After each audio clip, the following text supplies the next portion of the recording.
Welcome to Navigating Freedom in Federal Retirement, the beacon for federal employees navigating the complex waters of retirement planning. We recognize your unique challenges, deciphering intricate policies and optimizing your benefits. Your host is Jeff Gill, a seasoned financial wealth advisor committed to demystifying this journey for you. Our strength? A team of renowned specialists, policy experts, financial strategists, healthcare consultants, and more. Each episode aims to transform confusion into clarity, offering actionable insights and strategies. Federal employees, it's time to turn apprehension into action. The path to a confident retirement starts here. Let's dive in. Welcome to the show. My guest today is Love Rutledge. Love is a seasoned professional coach specializing in aiding public servants and private sector professionals. With over 2 decades of government experience, she has led diverse teams of federal civilians, military personnel, and contractors. Love is a trained coach, a devoted wife, and a mother of 2, and a skilled podcast host. Her expertise lies in guiding clients through the most challenging aspects of their careers and personal lives, offering invaluable support and insights to help them thrive. Welcome to the show, Love. Thanks so much for having me. It's a pleasure to be here. Thank you. Yeah, it's a pleasure having you. Just to start off with a few questions for our listeners is, what are some of the common challenges individuals face when planning for retirement, and how can they overcome them? Yeah, I think there are a lot of issues that federal employees face when they're thinking about planning for retirement. I mean, first, we don't get a lot of help in the workplace. So we've got to seek out folks like you who can help give us information to do that planning. There's also a lot of confusion about being able to come in and out of the government, what breaks in service might mean for your federal retirement and minimum retirement age, what exactly that means, and how you can plan around it if you want to leave government, come back in. So lots of questions around how easy that is or is not to accomplish.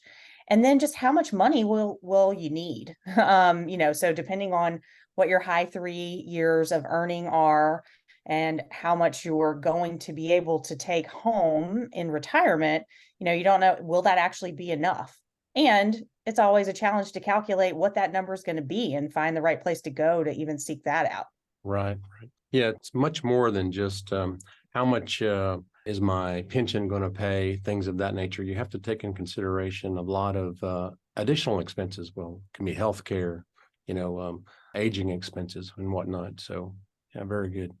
Retirement can be a significant life transition.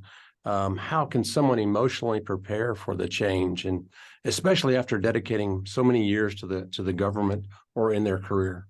Yeah, that's a great question. I think a lot of folks don't think about that when they are running through all of the factors that they should consider when thinking about retirement. And for public servants who have been in, fast-paced jobs working on really important issues, that's a big switch to go into a situation where you might not have that kind of friend network that you developed in the office and people around you all the time for those of us who work in person in an office.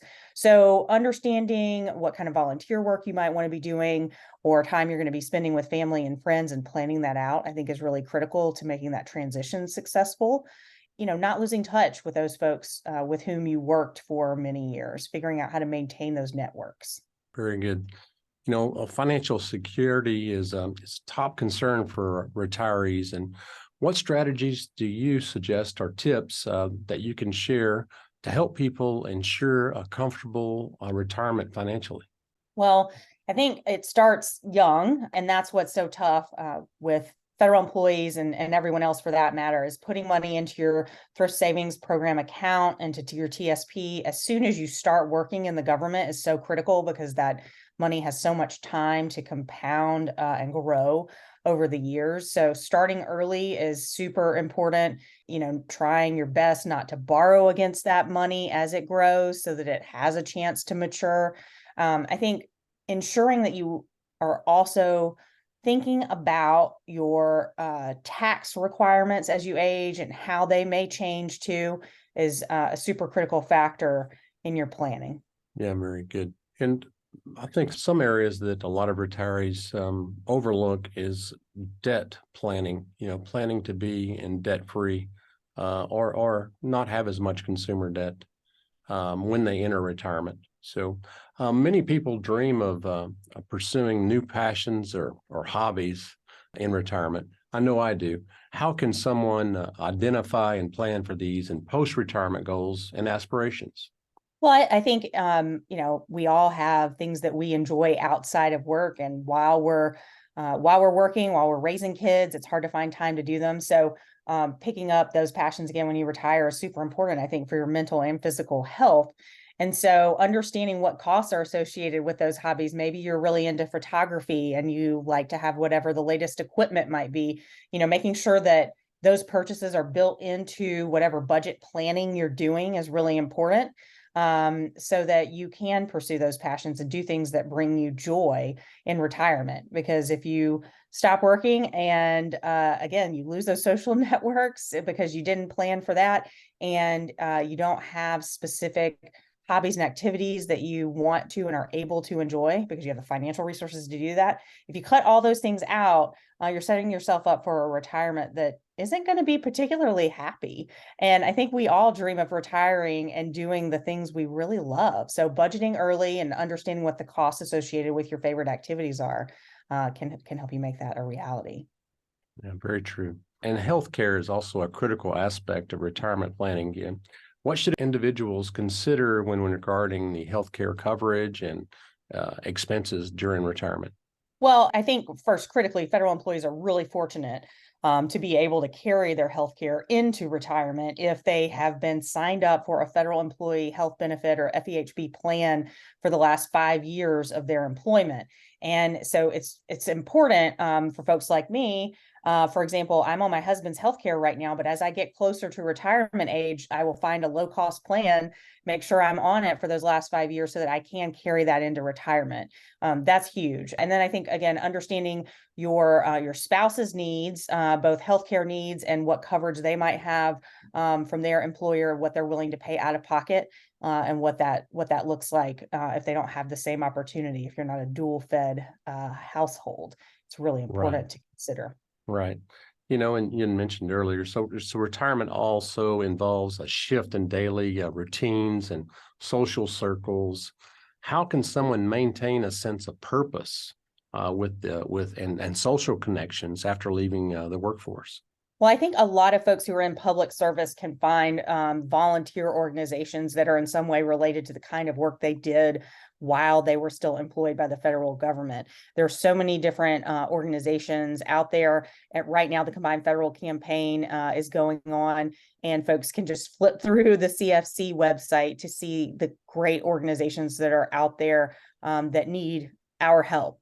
People, particularly with specialized skills that you might have earned while you were on the job. I think that's really important to have that sense of purpose, or to understand what religious organizations or family members you might be able to help or serve as you move into retirement, and thinking about that really in a practical way. Who do you want to support, and how do you want to continue to be of service when your public service time ends? So thinking about that critically is really important. Yeah, very good.